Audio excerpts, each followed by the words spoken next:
भक्तों की अनेकानेक श्रेणियां हैं।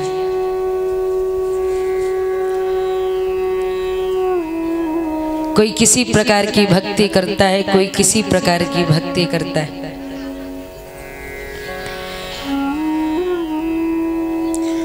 इन्हीं भक्तों की कथाओं में भक्त विदुर जी की कथा आती है।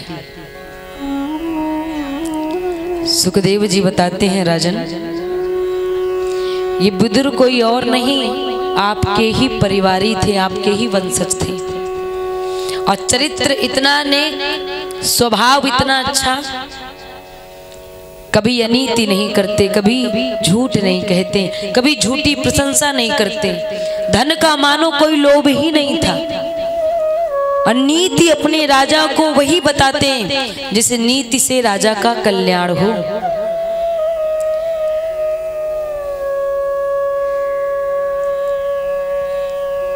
और हमारे गोस्वामी श्री तुलसीदास जी भी कहते हैं, सचिव वैद्य गुरु तीन जे, प्रिय बोले हूँ भयास, राज धर्म धन तीन कर, बेगी हो यही नास। सचिव यानी सलाहकार सही होना चाहिए। अब सलाहकार के रूप में मंत्री भी होते हैं, माँ पिता भी होते हैं। अगर माँ पिता अपने बच्चों की गलतियां देखने के बाद भी बच्चों को टोकेंगे नहीं तो बच्चे बिगड़ जाएंगे। बच्चों की गलतियां देखने के बाद भी यदि दंड नहीं देंगे तो वो बच्चे उद्दंड हो जाएंगे और हाथ से निकल जाएंगे। सारा जीवन, सारा भविष्य बेकार हो जाएगा। उसी प्रकार जो मंत्री होते हैं, मंत्री के अंदर इस बात का डर नहीं होना चाहिए कि अगर ये बात मैंने कह दी, बात सही है, लेकिन अगर राजा का मूड खराब हो गया तो क्या पता दंड दे दे। इसलिए झूठी प्रशंसा करके राजा को पतन की ओर ले जाने वाला मंत्री कभी मंत्री नहीं हो सकता। और श्री विदुर जी कोई दिखावटी मंत्री नहीं, बिल्कुल सच्चे मंत्री थे। हमारे सामने वैसे बहुत मंत्री आए, कितने राजा आए, लेकिन वास्तव में सच्ची सलाह देने वाले, मार्ग दिखाने वाले दो ही आए। पहला रामचरितमानस में रावण के मंत्री विभीषण जी महाराज, और दूसरा महाभारत में कौरव के मंत्री, दुर्योधन के मंत्री विदुर जी महाराज। रावण माता जानकी का हरण करके ले आया, दशानन, 10 शीश हैं। विचार करो, किसी की हिम्मत थी सामने कुछ बोल सके? लेकिन देखो, विभीषण जी ने देखा कि मेरा भाई, जिसकी खुद की शादी हो चुकी है, खुद की पत्नी है मंदोदरी, इतनी सुंदर, और कितना पति के चरणों में प्रेम है, लेकिन मेरे भाई की नीयत देखो, इसका पेट फिर भी नहीं भरा, इसकी काम वासना पूरी नहीं हुई, जो दूसरों की नारियों का हरण कर करके ला रहा है। तो विभीषण जी महाराज समझाते हैं कि भैया रावण, मेरी मानो तो ये काम ठीक नहीं है। सीता जगत माता है, राम जगत पिता है। शायद अभी तुम राम जी के बल से परिचित नहीं हो। यदि जगत माता का हरण करके लाए हो, छीन कर लाए हो, तो तुम्हारी दुर्दशा बहुत बुरी होगी। इसलिए अभी भी मेरी बात मानो, ज्यादा देर नहीं हुई, राम जी से क्षमा मांग लो अपने गलती की, और सीता माता राम जी को लौटा दो। मेरा भरोसा है, अंतरंग मेरी आत्मा कह रही है, रावण, राम जी बड़े दयालु हैं, इतनी बड़ी गलती करने के बाद भी वो तुम्हें क्षमा कर देंगे, कुछ कहेंगे नहीं, तुम जाओ तो। जब रावण ने देखा कि मुझ जैसे 10 शीश वाले को ये तुच्छ मंत्री विभीषण उपदेश दे रहा है, जो सिर कभी झुका नहीं, काल जिसके पैरों के नीचे पड़ा रहता है, कुबेर जिसके यहाँ पानी बढ़ता है, नारद जी सुबह सुबह 4 बजे आकर जिसके घर में कीर्तन सुनाते हैं, ब्रह्मा जी जिसके घर आकर पूजा पाठ कराते हैं, ऐसे रावण को झुकने की बात कर रहा है, झुकाने का प्रयास कर रहा है। मेरे सामने मेरे शत्रु राम की बड़ाई कर रहा है, इतना साहस। अच्छी बात सुनकर भी रावण पर प्रभाव नहीं पड़ा और रावण ने एक जोर से चरण का प्रहार, ए दुष्ट विभीषण, इतना कहकर अपने चरण उठाए और भरी सभा में सबके बीच में इतना बड़ा अनादर किया। एक चरण का प्रहार विभीषण जी की छाती पर मार दिया। निकल जा मेरे राज्य से, तेरे जैसा भाई मुझे नहीं चाहिए, तेरे जैसा मंत्री नहीं चाहिए। झुकाने की बात करता है, खबरदार आइंदा के बाद कभी लंका में दिखा भी, निकल जा। लेकिन देखो, अगर कोई दूसरा होता, लालची होता, चाहे मंत्री हो चाहे भाई हो, सत्ता का लालच होता, धन का लालच होता, तो वो क्षमा भी मांग लेता कि चलो कोई बात नहीं, गलती हो गई राजा साहब, क्षमा कर दो, अब नहीं ऐसा होगा। लेकिन देखो विभीषण जी ने कहा ये पापी पाप कर रहा है, इसको पाप करते देखकर देखने का भी पाप हमें लगेगा, इसलिए इसके यहाँ रहने से अच्छा है मैं दर दर भटक लूंगा, लेकिन ऐसे पापी के साथ नहीं रहूंगा। रावण छोड़ दिया, लंका छोड़ दी, लेकिन नीति नहीं छोड़ी, अपमान सह लिया। और यहाँ विदुर जी महाराज, महाभारत के मंत्री, जो कि दुर्योधन और धृतराष्ट्र को समझाते हैं कि भैया कभी भी अन्याय की बेल पर अमृत का फूल नहीं खिलता।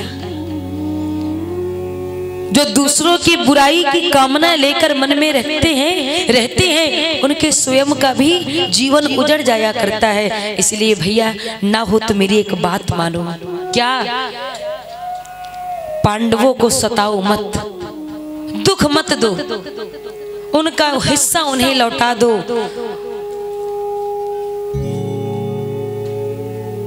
धृतराष्ट्र को समझाते हैं विदुर जी कि महाराज आपका ये जो लाडला पुत्र है ना दुर्योधन, जैसा नाम है वैसा इसकी प्रवृत्ति है, और ये क्या करेगा, जैसे जंगल में लगी हुई भीषण आग सूखे वृक्ष और लता पताओं के साथ साथ हरे भरे वृक्षों को भी जला देती है। वो आग ये नहीं देखती कि मैं सूखे सूखे को जलाऊं, हरे भरों को भी जला के राख कर देती है। उसी प्रकार तुम्हारे कुल में ये दुष्ट बीज उत्पन्न हो गया है, ये पापी अपने पाप से सारे कुल को डुबो देगा, नाम बदनाम कर देगा।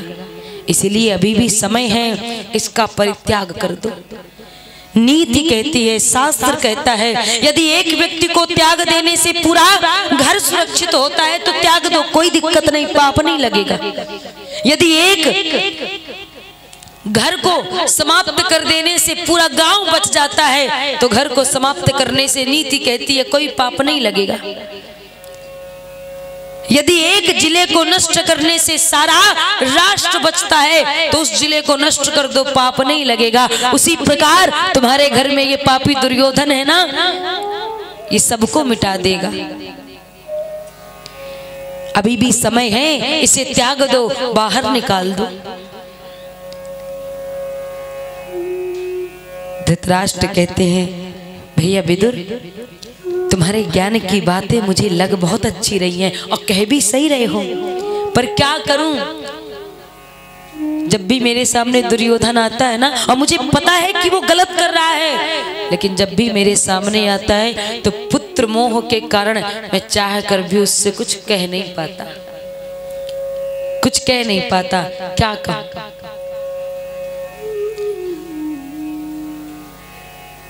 महाराज आज दुर्योधन इतनी बात सुनकर विदुर जी को अपमानित करने लगा। मेरे ही घर में रहकर मेरे ही पिता को मेरे प्रति भड़का रहा है, मेरे प्रति मेरे घर में रहकर षड्यंत्र रच रहा है। अभी निकल जाओ मेरे घर से, वरना डंडा मार के अपमानित करके सैनिकों को बुलाकर धक्का मारकर निकाल दूंगा। विदुर जी ने इतना सुना, बोले दुर्योधन तुम धक्का मत मारो, मैं अपने आप अपनी इच्छा से तुम्हारे घर को छोड़कर चला जाता हूं। और वैसे भी कौन किसका होता है, नीति कहती है कस्य माता पिता कस्य कस्य भ्रातो सहोदरा अर्थकालीन संबंधा का कस्य परिवेदना। कौन किसकी माता, कौन किसका पुत्र, कौन किसका भाई, कौन किसकी बहन, ये सब धन का ही संबंध होता है। और जैसे धन का स्वार्थ खत्म फिर कोई किसी का नहीं होता। और वैसे भी संगत का रंग चढ़ने में ज्यादा देर नहीं लगता। तुलसी सीप भुजंग मुख बूंद एक गुण तीन, और जैसी संगति पाइए वैसो ही गुण दीन।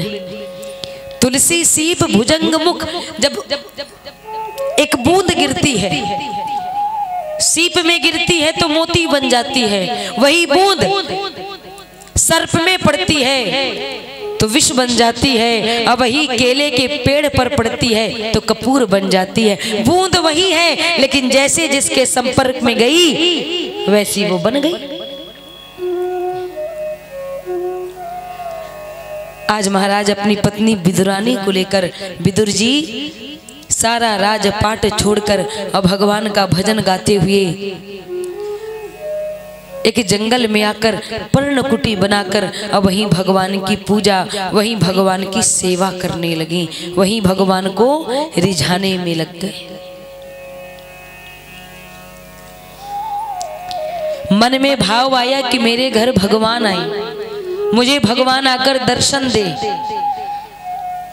यहाँ इतना कौरवों का अत्याचार बढ़ रहा था, इतना ज्यादा कि माता कुंती ने भगवान श्री कृष्ण को पत्र लिखा कि हे कृष्ण, यहाँ आकर समझौता करो, मैं अकेली पड़ गई हूं और ये इतने कौरव, इनकी सेना, लगता है ये हमें जीने नहीं देंगे, इसलिए आओ कन्हैया और आकर न्याय करो। वहां जैसे ही द्वारिका माता कुंती का पत्र पहुंचा, भगवान श्री कृष्ण ने पढ़ा, बोले बुआ जी का पत्र आया है, मैं जाऊंगा मदद करूंगा। लेकिन भगवान बोले पहले मैं पांडवों का शांति दूत बनकर दुर्योधन के यहाँ जाऊंगा। और आज जैसे ही भगवान द्वारिका से चल पड़े हस्तिनापुर के लिए, दुर्योधन को पता पड़ा कि कन्हैया आ रहे हैं, द्वारिका से प्रस्थान कर चुके हैं, तो इस दुर्योधन ने बताते हैं कि महीनों पहले से पूरी हस्तिनापुर सजवानी शुरू कर दी। जैसे बेटी के विवाह में पिता मंडप सजवाता है, सुंदर दरवाजे में सजाया जाता है, सुंदर मड़ियाँ लगती हैं, तोड़र द्वार लगते हैं, लाइट वगैरह लग जाती हैं, झालरें लगती हैं, ठीक दुर्योधन उसी प्रकार जगह जगह पर तोरण द्वार, जगह जगह पर झालर, सारे घर टेंट बेंट बिल्कुल पुताई, सबको नए नए कपड़े दे दिए। जैसे द्वारिकाधीश आए सब अच्छे बनकर आना। अब आप कहेंगे कि भैया दुर्योधन बहुत प्रेम करता था भगवान श्री कृष्ण से कि आने की इतनी तैयारी में लगा है। प्रेम नहीं करता था, बैर करता था। तो भाई जिससे बैर करते हैं तो उसके आने का इंतजार नहीं किया जाता, ना उसके स्वागत की तैयारियां की जाती। फिर ये दुर्योधन क्यों कर रहा है? बोले इसलिए कर रहा है क्योंकि जो दुर्योधन है और भगवान श्री कृष्ण है ना, इनका एक और रिश्ता है। कौन सा? ये आपस में समधि हैं। भगवान श्री कृष्ण के पुत्र सांब और दुर्योधन की बेटी लक्ष्मणा का विवाह हो गया था। तो कृष्ण भगवान हो गए लड़के के पिता, दुर्योधन हो गया बेटी का पिता। तो बेटी का पिता और बेटे का पिता आपस में कौन लगते हैं, कौन कहलाते हैं? बोलिए, समधि। समधि किसे कहते हैं? समधन धी बराबर समधि। जब लड़की पक्ष वाले और लड़के पक्ष वाले की बुद्धि समान हो जाए, आचार विचार मिल जाए, वो होते हैं समधि। और वास्तव में बहुत समधि बने, बहुतों के दामाद बने, यहाँ इतने बैठे हैं, किसी न किसी के समधि जरूर होंगे, लेकिन वास्तव में सच्चे समधि दो ही आए। रामचरितमानस में आप उठाकर देखेंगे तो पहले समधि श्री जनक जी महाराज सीता जी के पिता, और दूसरे समधि राम जी के पिता श्री दशरथ जी महाराज। गोस्वामी जी कहते हैं सकल भांति, कोई पैसा नहीं, कोई डिमांड नहीं, न लड़के को बेच रहे न लड़की को खरीद रहे। आजकल तो लड़के वाले भी दहेज मांगने लगे और लड़की वाले भी दहेज मांगने लगे। सकल भांति समय साजे समाजू, सकल भांति साजे समाजू, सकल भांति समय साजे समाजू, सकल भांति साजे समाजू, सकल भांति समय साजे समाजू, सकल भांति साजे समाजू, समय समधि हम देखे आजू, समधि हम देखे आजू, समधि हम देखे आजू, समधि हम देखे आजू। ये होते हैं समधि। अरे एक समधि तो ऐसे कि पता चले बहुत बड़े भगवान के भक्त भागवत कथा में बैठकर कथा को सुन रहे हैं और दूसरे समधि शराब पीकर सड़क में डले हैं।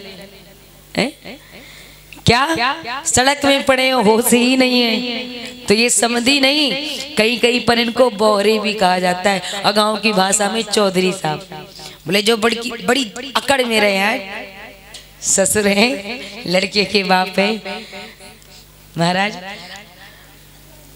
भगवान श्री कृष्ण के पुत्र के साथ भला दुर्योधन ने अपनी बेटी का विवाह कैसे कर दिया? विवाह तब किया जाता है जब अगला व्यक्ति हमें पसंद हो, उसका खानदान हमें अच्छा लगे, तभी तो किसी के बाप से या रिश्तेदारों से हम अपनी बेटी के लिए रिश्ता करेंगे कि भैया उसका लड़का अच्छा है, कमाता अच्छा है, शादी कर दे। लेकिन दुर्योधन जैसा भगवान श्री कृष्ण से ईर्ष्या करने वाला व्यक्ति, भला इतनी आसानी से इसने भगवान श्री कृष्ण को अपना, इनके पुत्र को अपना दामाद बना लिया, कृष्ण भगवान को समधि बना लिया। बनाया नहीं था, भगवान जबरदस्ती बन गए थे।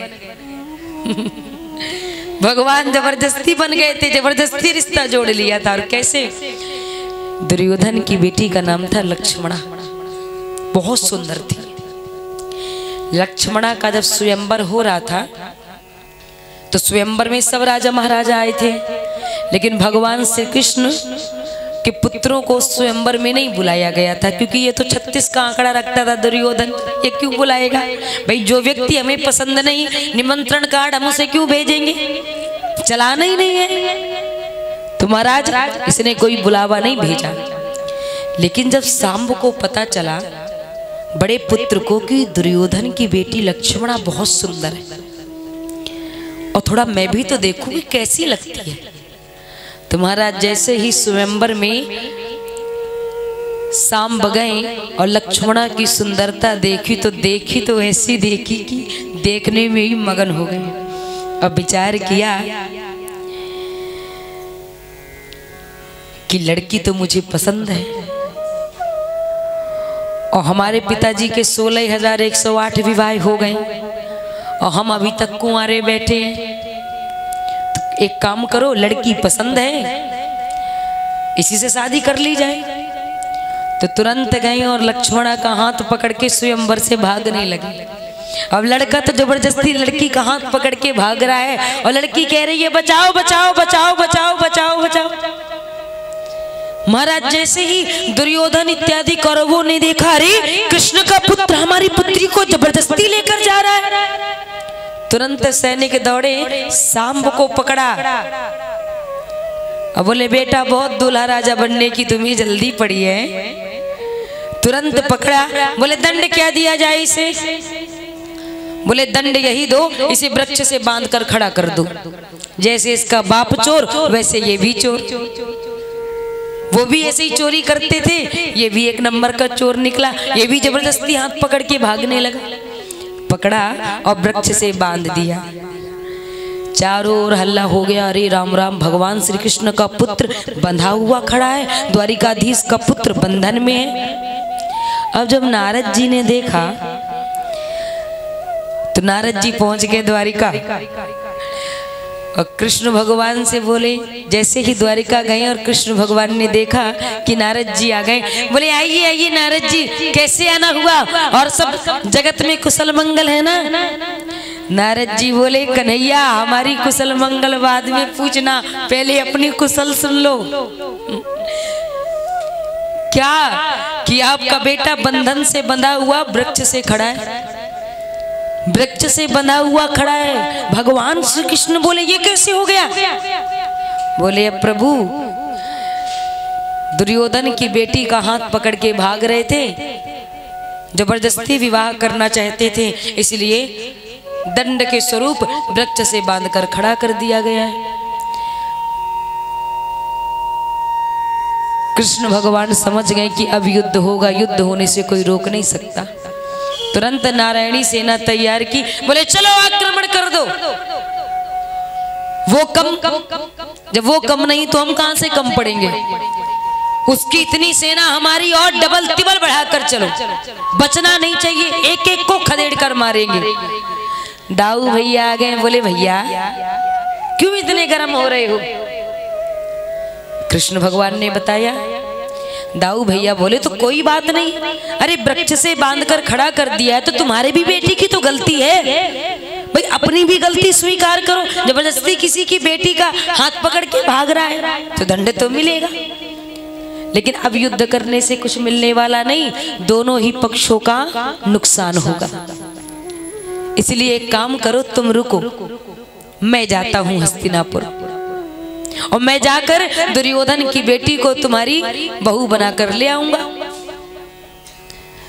कृष्ण भगवान बोले आपकी बात वो कैसे मानेगा, ढीठ हटी।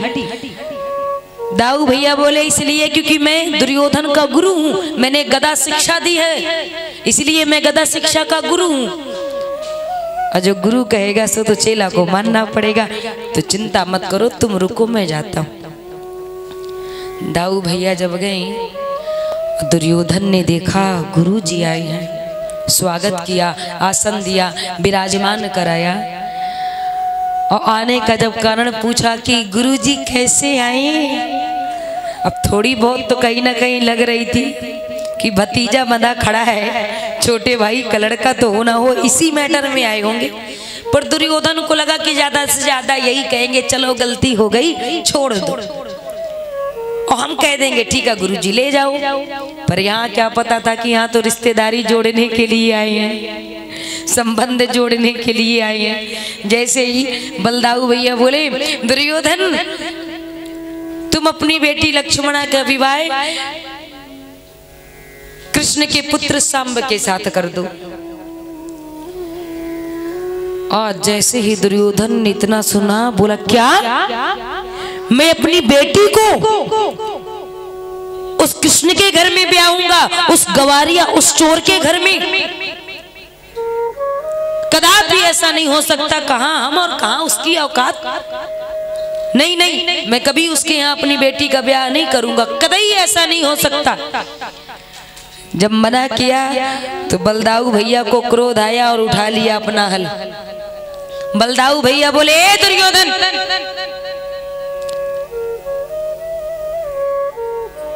क्या कहा विवाह नहीं करेगा? अगर तूने मेरी बात नहीं मानी तो इतना याद रखना कि ये जो तेरी हस्तिनापुर है ना प्यारे, ये गंगा जी के तट में बसी है। और ये हल देख रहा है ना, इसने अच्छे अच्छे पर्वतों को भी उखाड़ कर फेंक दिया। यदि मेरी बात नहीं मानी तो मैं अभी अपने इस हल से तेरी इस पूरी हस्तिनापुर को गंगा में उलट पुलट कर दूंगा, गंगा में डुबो दूंगा। अब बता क्या करेगा? दुर्योधन ने इतना सुना, बोला अब तो बड़ी दिक्कत है। तुरंत दुर्योधन प्राण बचाने के लिए, अपने राज्य को बचाने के लिए, ना चाहते हुए भी मजबूरी में, डर के मारे, भय के मारे, भगवान श्री कृष्ण के पुत्र सांब के साथ अपनी बेटी लक्ष्मणा का विवाह कर देता है। इसलिए कन्हैया हो गए लड़के के पिता और दुर्योधन हुआ लड़की का पिता। तो कौन कहलाए? समधी। और आज जब समधी आ रहे हैं तो प्रेम नहीं है, बड़ी ईर्ष्या है। लेकिन क्या करें, अब दिखाना तो पड़ेगा, नहीं तो कल के लिए जब जाएंगे तो कहेंगे ना तुम्हारे बाप ने कोई स्वागत ही नहीं किया, तुम्हारे बाप ने तो कोई तैयारी भी नहीं की थी। कैसा बाप? बेटी को ताने मिलेंगे। बढ़िया स्वागत की तैयारी, आओ भगत। कृष्ण भगवान आए, बहुत जोर की भीड़ लगी, सब दर्शन कर रहे हैं। वासुदेव को आया हुआ देखकर दुर्योधन ने बिठाया, आसन दिया, बड़ी सभा लगी। भगवान श्री कृष्ण बोले, दुर्योधन मैं आज पांडवों का शांति दूत बनकर आया हूं, इसलिए मेरी एक बात मानो कि ज्यादा नहीं तो 5 गांव तो तुम उन 5 पांडवों को दे दो। दुर्योधन देखकर देखता ही रह गया। बोला, रिश्तेदारी बेशक जुड़ गई पर खोट अभी भी इसके अंदर से नहीं गया। आज भी पक्ष मेरे दुश्मनों का ही ले रहा है। दुर्योधन बोला, अरे चलिए, पहले भी तूने भरी सभा में एक नारी से मेरा अपमान कराया। अंधस्य पुत्र अंधा, अंधों के अंधे ही होते हैं। तुम्हारी उस बहन द्रौपदी ने मेरा अपमान किया था और आज भी आए तो अपमान करने ही आए। तो सुनो, 5 गांव देने की बात करते हो ना, सूच्यग्रम नैव प्रदश्यामि बिना युद्धेन केशवा। सुई की नोक के बराबर भी भूमि बिना युद्ध के नहीं दूंगा। कह देना आए युद्ध करें, जो जीता वो राजा, जो हारा वो गुलाम। कृष्ण भगवान उपदेश देते हैं, अरे मूढ़, अरे दुष्ट, दूसरों का अहित करके तेरा कभी हित होने वाला नहीं। तू कहता है महाभारत का युद्ध करने दो, महाभारत का युद्ध करूंगा, सेना लेकर आओ, तू तो बच जाएगा, लेकिन उस सेना में कितनों के भाई, कितनों के बेटे, कितनों के पति मारे जाएंगे, उस ओर तूने ध्यान दिया? तेरे इस युद्ध में तू तो अपने घर आ जाएगा, लेकिन उन घरों की सोच जिनके घर के चिराग बुझ जाएंगे, उन घरों की सोच जो सुहागने अपने पति के आने का इंतजार करती हुई बैठी होंगी, और जब पति लौट कर नहीं आएगा तो क्या बीतेगी। उन बच्चों की सोच जिनके पिता महाभारत के युद्ध में मारे जाएंगे, उन नन्हे बच्चों ने तेरा क्या बिगाड़ा है। कितनों के घर उजड़ जाएंगे, कितनों के सिर से बाप का साया हट जाएगा। वो बहनें जो भैया का इंतजार करती हुई ससुराल से राखी लेकर बांधने के लिए आती है कलाई में, जब वो आएंगी और जब वो अपने भाई को जीवित नहीं मरा हुआ पाएंगी, अंग भंग पाएंगी, तो बताओ उन बहनों की क्या स्थिति होगी, उन माओ की क्या स्थिति होगी। इसलिए दुर्योधन कितनों का सुहाग उजड़ जाएगा, कितनों के घरों का रंग चला जाएगा, खुशियां चली जाएंगी। अभी भी है, युद्ध समाप्त कर दे, बंद कर दे, 5 गांव दे दे, बाकी सब तेरा। देखो, जहां मेरा मेरा होता है वहीं से माया का प्रारंभ होता है, और जहां से माया का प्रारंभ होता है वहीं से दुखों की प्राप्ति होती है। गीता में भगवान श्री कृष्ण कहते हैं, और आप देखिएगा महाभारत का इतना बड़ा युद्ध हुआ, 18 अक्षौणी सेना मारी गई, कितने हाथी, कितने घोड़े, कितने आदमी मारे गए। लेकिन इस महाभारत का पूरा युद्ध गीता जी के पहले श्लोक में हो गया है।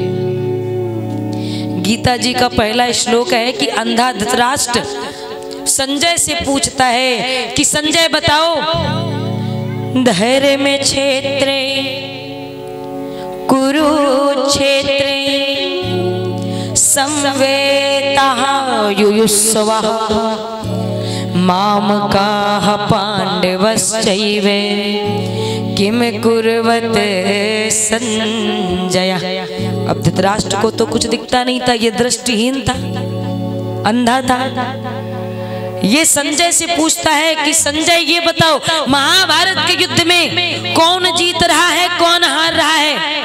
माम का, मेरे पुत्र और पांडवों के पुत्रों के बीच में किसकी जीत हो रही है और किसकी हार हो रही है? और जहां से मेरा शुरू हुआ वहीं से इतने बड़े महाभारत का युद्ध खड़ा हो गया। दो काव्य, दो स्थितियां, दो पात्र, पहला महाभारत, दूसरी रामायण।